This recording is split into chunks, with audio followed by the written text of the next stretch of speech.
Kumba, un jeune homme déterminé originaire de Guinée, a grandi avec un rêve, faire des études dans une grande université en Europe. Sa famille, modeste mais très soudée, a tout sacrifié pour lui permettre de réussir. Le jour où il reçoit sa lettre d'admission dans une école prestigieuse, la fierté emplit son cœur et celui de ses proches.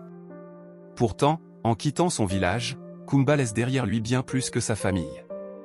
Il se sépare de ses racines, de sa culture, et de la chaleur d'un environnement qu'il a toujours soutenu. Plein d'espoir, il prend l'avion en rêvant de connaissances et d'aventures. Mais il ignore encore combien ce voyage changera sa vie, et surtout combien la route sera semée d'épreuves. Ses attentes sont élevées, et il espère, malgré les sacrifices, être à la hauteur des promesses qu'il s'est faites à lui-même et à sa famille. Dès son arrivée en Europe, Kumba est frappé par les différences culturelles. Les rues, l'architecture, même les visages des gens lui semblent étranges et lointains. À l'université, il se sent perdu parmi les autres étudiants, qui semblent bien plus habitués à cet environnement. Certains le regardent avec curiosité, d'autres avec indifférence, et il perçoit même quelques regards méfiants. En classe, Kumba constate que peu de gens lui adressent la parole. Il essaie de ne pas se laisser perturber par cette froideur et se concentre sur ses études. Au fond de lui, il pense que son travail acharné et sa passion pour l'apprentissage suffiront à briser les barrières. Toutefois, une petite voix intérieure commence à douter, sera-t-il vraiment accepté pour ce qu'il est? Alors que les semaines passent, Kumba ressent de plus en plus la solitude. Il passe ses journées entre les cours et la bibliothèque, mais en dehors des heures de classe, il n'a personne avec qui partager ses pensées. Il observe les autres étudiants se retrouver en groupe pour étudier ou sortir ensemble, tandis que lui mange souvent seul dans sa chambre. Cette solitude devient pesante et ses pensées dérivent souvent vers sa famille restée en Guinée. Il se rappelle les repas bruyants, les rires partagés, et le soutien inconditionnel de ses parents et frères. Plus il avance, plus il comprend qu'il est vu comme un étranger. Kumba essaie d'ignorer ce sentiment d'isolement, mais chaque jour, il devient un peu plus difficile de rester optimiste. Un jour, alors qu'il travaille dans la bibliothèque, Kumba est abordé par Lucie, une étudiante en droit. Souriante et avenante, elle commence à lui poser des questions sur ses études et sa culture. Lucie, curieuse et ouverte d'esprit, semble apprécier sa compagnie.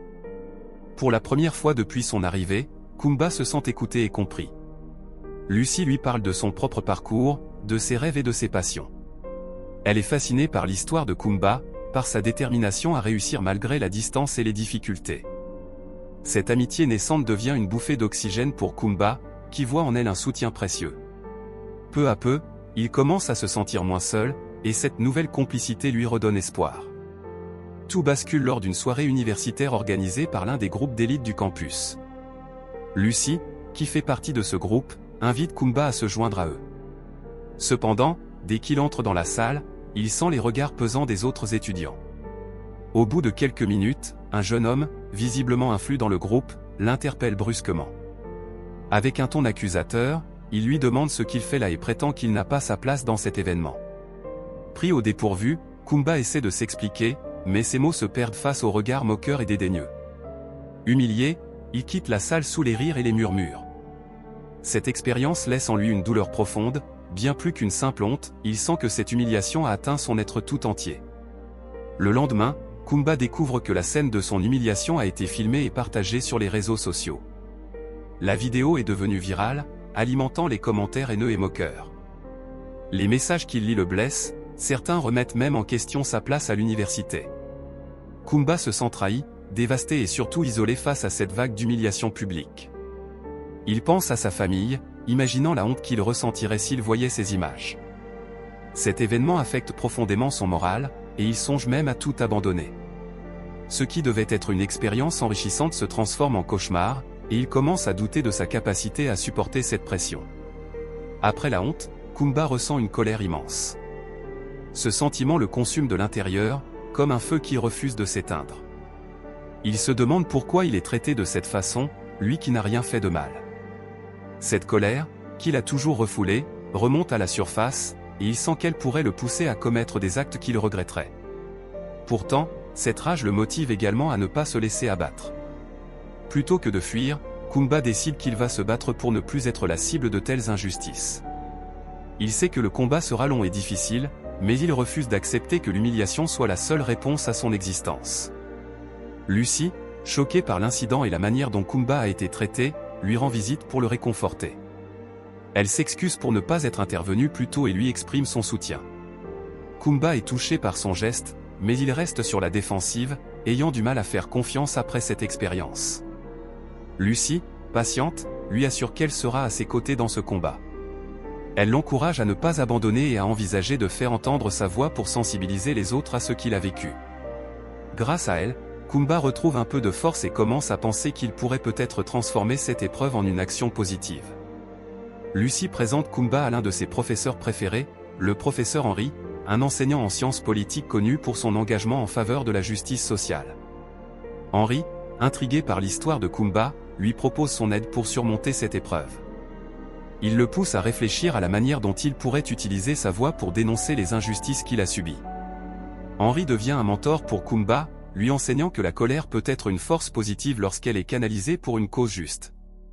Cette rencontre redonne espoir à Kumba, qui commence à envisager un plan pour sensibiliser les étudiants aux préjugés raciaux. Avec l'aide de Lucy et du professeur Henry, Kumba décide de lancer une campagne de sensibilisation sur le campus. Il veut parler de son expérience, non pas pour se venger, mais pour éveiller les consciences sur les préjugés et les discriminations auxquelles sont confrontés certains étudiants. Cette décision marque un tournant dans sa vie. Plutôt que de rester victime, il devient acteur de sa propre histoire. Il met en place des réunions, prépare des discours et s'entraîne à parler en public. Kumba, qui était jusque-là un jeune homme timide, sent en lui une force nouvelle, alimentée par l'envie de justice et de changement. Organiser cette campagne s'avère plus difficile que prévu. Beaucoup d'étudiants, même parmi ceux qui sympathisent avec lui, hésitent à s'engager ouvertement de peur de se mettre à dos les membres influents de l'université.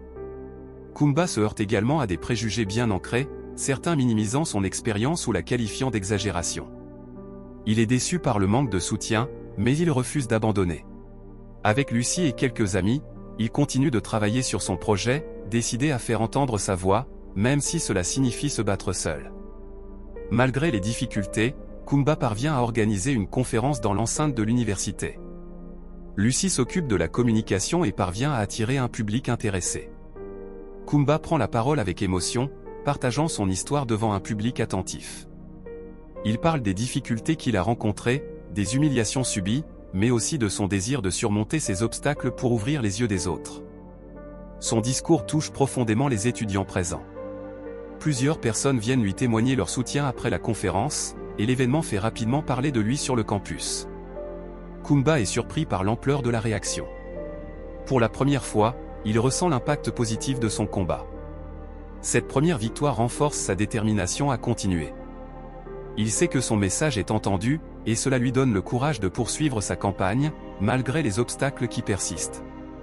Alors que sa campagne gagne en visibilité, Kumba devient également la cible de menaces anonymes. Il reçoit des messages de haine qui lui rappellent le mépris et l'injustice qu'il combat. Ces mots blessants le rappellent à la dure réalité, même en se battant pour une cause juste, il sera toujours confronté à des oppositions. Cette situation le perturbe, mais il refuse de se laisser intimider. En discutant avec le professeur Henry, Kumba trouve le réconfort et les conseils nécessaires pour ignorer ses attaques et continuer son chemin. Au lieu de l'affaiblir, ces menaces renforcent sa conviction que sa cause est juste et qu'il doit continuer à sensibiliser les autres aux dangers du racisme et des préjugés. Les souvenirs de sa famille, de sa culture, et des valeurs inculquées en Guinée refont surface et le réconfortent dans cette période difficile. Kumba se rappelle les leçons de courage et de dignité transmises par ses parents. Ils lui ont toujours appris à ne pas se laisser écraser par les injustices. En puisant dans cette sagesse ancestrale, Kumba trouve la force de continuer son combat. Il réalise que son histoire ne concerne pas seulement son expérience individuelle mais représente celle de nombreux autres jeunes qui, comme lui, subissent l'injustice en silence. Il décide alors de se battre pour eux aussi, renforçant son engagement et sa détermination à faire changer les choses. L'administration universitaire, qui jusque-là observait son action avec distance, commence à prendre conscience de l'ampleur de la campagne. Sous la pression des étudiants, des professeurs et même des médias qui relaient l'histoire de Kumba, l'université lance une enquête interne pour lutter contre les discriminations et améliorer la prise en charge des incidents de racisme. Ce geste est une première victoire institutionnelle pour Kumba. Bien que cela ne change pas immédiatement les mentalités, il ressent une forme de justice et se sent reconnu dans son combat. Cette reconnaissance institutionnelle donne du poids à son message et renforce l'impact de sa campagne sur le campus. À mesure que le combat de Kumba gagne en visibilité, de plus en plus d'étudiants se rallient à lui, organisant des événements et des discussions pour soutenir sa cause. Une communauté solidaire émerge, rassemblant des personnes de toutes origines et de toutes filières, unies contre les discriminations. Kumba ressent une immense gratitude en voyant le mouvement grandir et inspirer d'autres jeunes à s'exprimer. Ce chapitre montre l'importance de l'unité face aux injustices et illustre la puissance collective des étudiants pour transformer leur campus en un lieu plus juste. Kumba comprend alors qu'il n'est plus seul et que son combat personnel est devenu un mouvement de solidarité. L'histoire de Kumba attire l'attention de la presse locale, puis nationale. Des journalistes viennent l'interviewer, lui donnant une plateforme pour exprimer son message à un public bien plus large. Lors de ces entretiens, Kumba parle avec sincérité de son parcours et de ses motivations. Il explique comment il a transformé l'humiliation en force et raconte comment, grâce au soutien de ses amis et mentors, il a trouvé la résilience nécessaire pour continuer. Ces interviews touchent un grand nombre de personnes et inspirent d'autres jeunes qui, comme lui, subissent des préjugés. Kumba réalise que son histoire est devenue un exemple de courage et de détermination. Les étudiants responsables de l'humiliation publique de Kumba sont convoqués par l'université pour répondre de leurs actes. Kumba, bien qu'encouragé à assister à cette confrontation, hésite. Il ressent encore de la colère, mais il ne veut pas être consumé par le désir de vengeance. Lorsqu'il fait face à ses agresseurs, il leur parle avec dignité, leur exprimant le mal qu'ils lui ont fait mais leur expliquant aussi comment cet acte l'a poussé à se battre pour le respect et la justice. Cette confrontation lui permet de se libérer d'un poids, et il choisit le pardon, convaincu que l'éducation est une meilleure réponse que la rancune. Cet acte de clémence inspire ses camarades et marque la fin symbolique de son combat. Lors d'une cérémonie universitaire en son honneur, Kumba est invité à prononcer un discours. Avec émotion, il partage sa leçon de vie, son parcours et les enseignements qu'il a tirés de cette expérience. Il parle du pouvoir de la résilience, de la force du collectif, et de la nécessité de lutter pour un monde plus juste. Il remercie ses amis, son mentor, et tous ceux qui l'ont soutenu. Il rappelle aux autres étudiants que le respect et l'égalité sont les bases d'une société véritablement civilisée. Son discours, émouvant et sincère, laisse une empreinte durable dans le cœur de l'auditoire, inspirant de nombreux jeunes à s'engager contre l'injustice. Kumba termine ses études et s'apprête à rentrer en Guinée. Il revient chez lui transformé, avec un nouveau regard sur lui-même et le monde. Fort de ses expériences, il envisage de se consacrer à l'éducation et à la sensibilisation dans son pays, pour encourager les jeunes à croire en eux et à défendre leurs droits. Il sait que son chemin est loin d'être terminé, mais il est désormais armé de la force de ses convictions. Ce chapitre symbolise un nouveau départ pour Kumba, qui rentre chez lui en héros, fier d'avoir surmonté l'humiliation pour devenir un homme résilient et inspirant. La couleur de l'humiliation, transformée en courage et en espoir, devient pour lui une source de fierté et un vecteur de changement.